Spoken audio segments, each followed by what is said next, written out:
My parents called me the dumb one so often I almost believed it. Then on my sister Lauren's graduation night, Dad raised a glass and announced she would inherit everything: a new Tesla, our $13 million mansion, even the family business I had helped save. The ballroom erupted. I sat in the back, hidden behind a column, smiling like humiliation didn't hurt. Then a stranger crossed the room, slipped an envelope into my hands and whispered, "Don't open this here." I looked toward my father. He was still celebrating. He had no idea the envelope named the one person who could legally take everything from him. I'm Ivy Carter, 30 years old, and for most of my life I learned how to disappear without leaving the room. Our family looked perfect from the outside. My father, Richard, ran a medical supply company that served hospitals and clinics across the state. My mother, Diane, organised charity galas where people praised our family's generosity over champagne and tiny crab cakes. My younger sister, Lauren, was the one they introduced with both hands on her shoulders, like she was already standing on a stage. I was introduced with a smile and a pause. "This is Ivy," Mom would say. Then she would move on. I was 8 when a specialist explained that I had dyslexia. He told my parents I wasn't less intelligent, I simply processed written language differently. Dad nodded through the appointment, then complained in the parking lot that I needed to try harder. A few months later at Sunday dinner, I stumbled over a message printed inside Grandma Eleanor's birthday card. Dad reached across the table, took it from my hands and said, "Give it here, we'll be here all night." Lauren laughed, not loudly, just enough. The smell of roasted chicken and rosemary filled the dining room. A fork scraped against china. Mom kept cutting her food and murmured, "Richard, don't embarrass her." But she never told him he was wrong. That was how it started. By high school, the dumb one had become a family joke. Dad said it when I forgot a name. Lauren said it when I needed extra time with instructions. Mom never repeated it, but she smiled tightly whenever someone else did. Grandma Eleanor was the only person who refused to join in. She would slide a warm slice of apple pie toward me and ask what I noticed about the room. Not what I had read, not what grade I earned, what I noticed. When I was 15, she began taking me to the company warehouse on Saturdays. The air smelled like cardboard, dust, and burnt coffee. She showed me routes, payments, bills, delayed shipments, and empty shelves. "Where does the problem begin?" she would ask. I drew arrows until the answer appeared. At 30, I worked downstairs from Dad's office as an operations coordinator. I tracked deliveries, corrected billing errors, and untangled problems managers overlooked. They trusted me to fix the system, but never enough to invite me into the room where decisions were made. Years later, Lauren won a full ride to Harvard from a National Scholarship Foundation. My parents threw a celebration bigger than my 30th birthday. Dad called her brilliant. Mom ordered a cake with gold lettering. That same night, Mom called me into the kitchen. "Wear something simple to graduation," she said, wiping frosting from a knife. "And please, Ivy, let this be Lauren's moment." I nodded.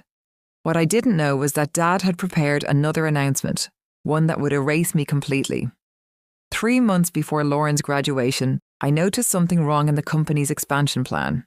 At first, it looked small: a payment delayed by one vendor, 2 bills entered twice, a shipment routed through the wrong warehouse. But small mistakes really stay small when hundreds of hospitals depend on you.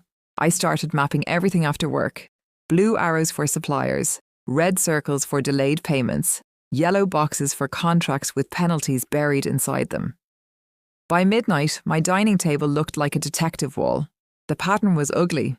The new warehouse Dad wanted to open would increase delivery times, trigger penalties, and leave several rural clinics without supplies during peak demand. If the expansion failed, the company could lose more than $10 million in 1 year. I sent my findings to the strategy team. No one answered. 2 weeks later, I was asked to prepare coffee for a leadership presentation. I carried the trays into the glass conference room and stopped when Lauren's first slide appeared. It was my map.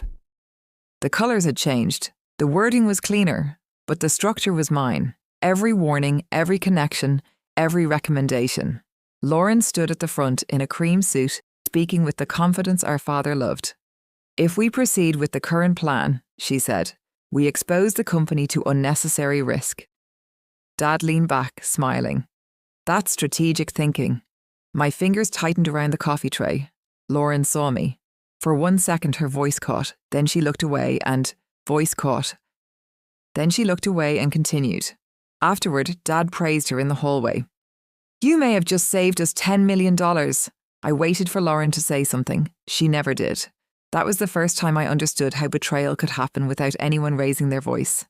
On the morning of her graduation party, an email arrived from Human Resources.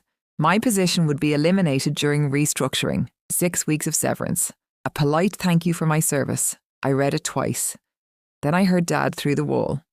Once Lauren comes in, we need a cleaner structure, Mom answered softly, and IVA paused. She'll land somewhere appropriate. I closed my laptop and went home to get dressed. That evening, the hotel ballroom smelled like white roses, expensive perfume, and butter warming beneath silver lids.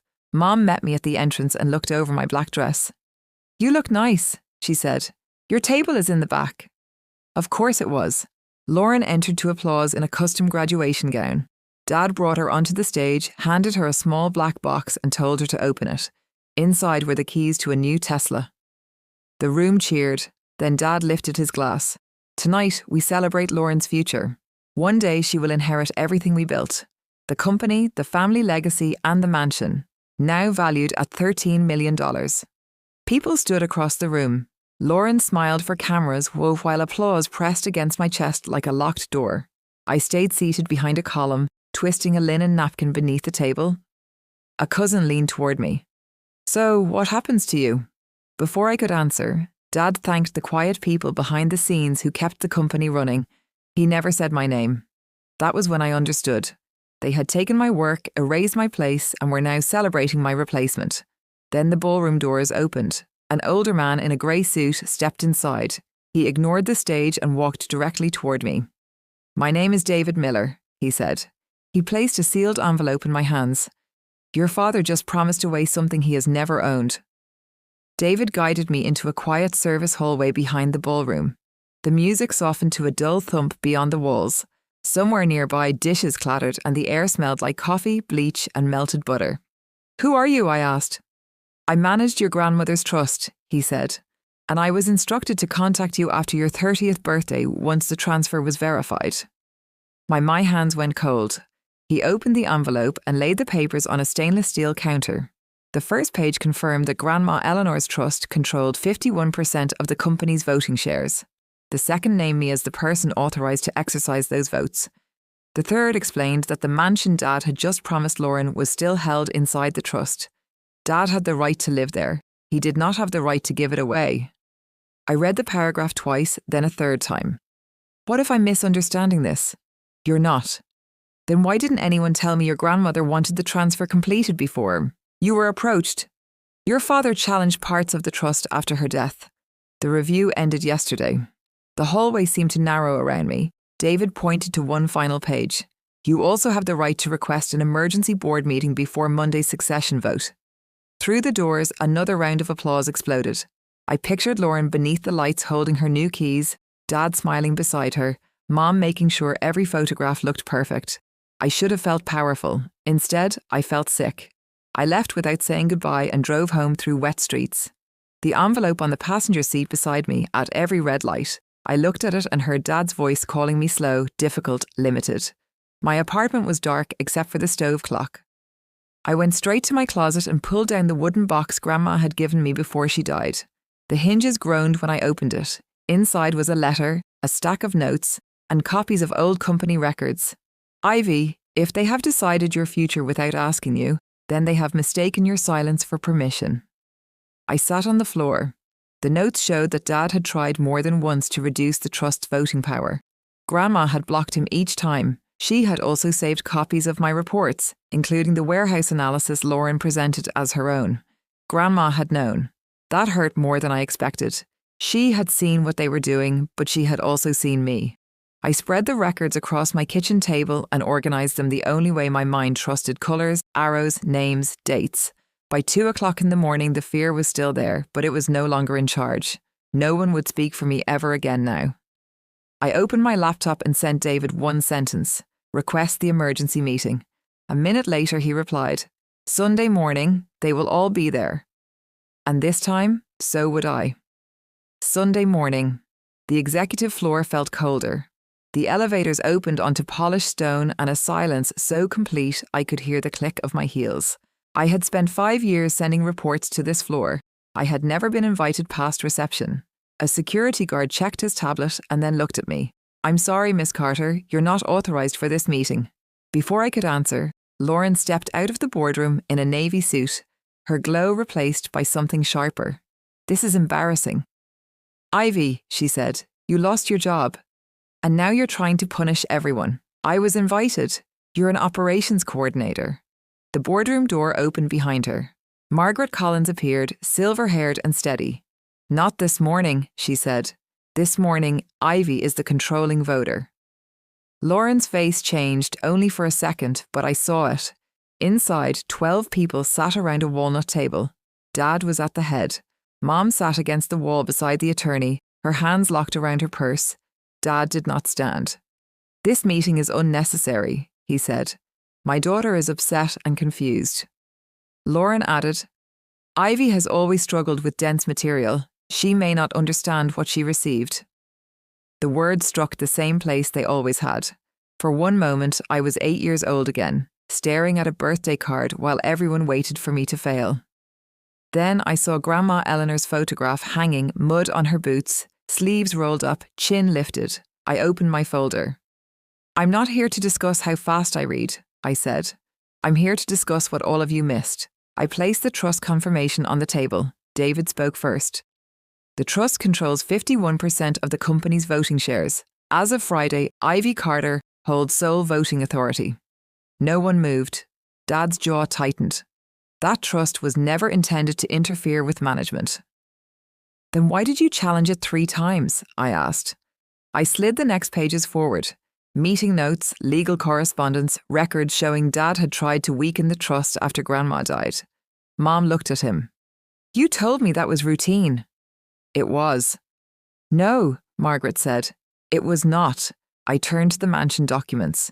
"The house you promised Lauren is owned by the trust. You have residency rights. You do not have the authority to transfer it." Lauren stared at Dad. "You said it was mine." "It will be." "No," I said. "It won't." Dad leaned forward. "This is exactly why you cannot lead. You're emotional." I connected my laptop to the screen.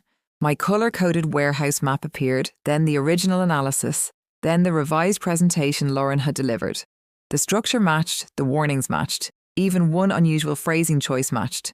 Jason confirmed when I had created it. Rachel confirmed I had been removed from the meeting list. Finally, I displayed the restructuring notice eliminating my position. Lauren's voice shook. It was teamwork. I looked at her. "If it belonged to the team, why did my name disappear when you received the praise?" Silence. Dad pushed back his chair. "We are postponing this meeting." "No," Thomas Reed said. "We are continuing." I took one breath. "I am not asking for Lauren's car. I am not appointing myself chief executive. I am requesting 3 actions." I raised one finger. Pause. Lauren's succession appointment. A second, begin an independent governance review. A third, hold a vote of confidence in Richard Carter. Dad stood. "If you do this, this family will never forgive you." My hands stopped shaking. I spent my life protecting a family that only worked when I stayed quiet. I'm not destroying it. I'm refusing to disappear inside it. The vote began. One by one, hands rose.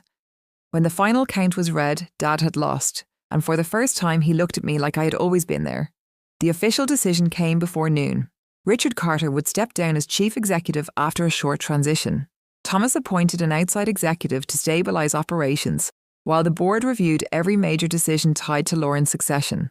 Lauren's appointment was suspended. Mine was not announced. That mattered to me. I did not walk out of that room as the new chief executive. I walked out as a board member responsible for operations, risk, and internal accountability. Power did not erase the years I had spent being ignored. It simply gave me the chance to make sure no one else was erased the same way. Lauren kept the Tesla. It was Dad's personal gift, legally purchased, and I had no interest in taking it. The mansion was different. It belonged to the trust. Dad and Mom had residency rights, but not ownership. I gave them 6 months to move with every condition written clearly through the attorneys. No shouting, no last-minute punishment, no changing locks. Boundaries did not need cruelty to be real. Mom called me 3 days later. We met at a small cafe near the park. She arrived early and sat with both hands around a cup of coffee she had not touched. "I'm sorry," she said. I waited. She looked down. I should have stopped him. "You should have believed me." Her eyes filled, but I did not rescue her from the silence. "I don't know how to fix this," she whispered. "You don't fix 30 years with one apology." She nodded slowly. For once, she did not ask me to make things easier. Lauren waited nearly a month when she finally asked to meet. We walked through the park without looking at each other. "I knew the analysis was yours," she said. I told myself I was the one who could present it better. I kept walking. And when Dad praised me, I stayed quiet because I was afraid he would stop choosing me. That was the first honest thing she had ever said about us. "I used your dyslexia against you," she continued. I knew exactly where it would hurt. I stopped. "Yes," I said. "You did." She cried then. But I did not call it healing, not yet. The independent review required Lauren to correct the record publicly. Her name stayed on the team, but mine was restored as the original author of the analysis. She also stepped away from the Succession program and returned later in a smaller role with no special title.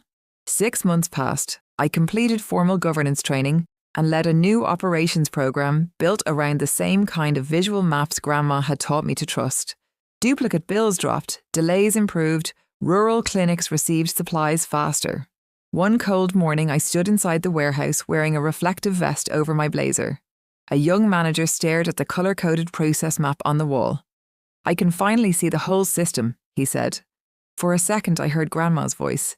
"You were never slow. You saw the structure." I smiled, not because I had taken everything from them, because I had finally taken my life back, and for the first time, the future did not feel like a room someone had locked. It felt like a door I could open. For years, I thought love meant staying quiet, accepting less, and pretending the people hurting me were only trying to help. I was wrong. Love does not erase you. Family does not get to use your loyalty as permission to betray you. And forgiveness does not cancel accountability. I did not need to become cruel to protect myself. I only needed to stop surrendering my voice. If you have ever had to protect yourself from the people who were supposed to protect you, share your story in the comments and subscribe because you are not alone here.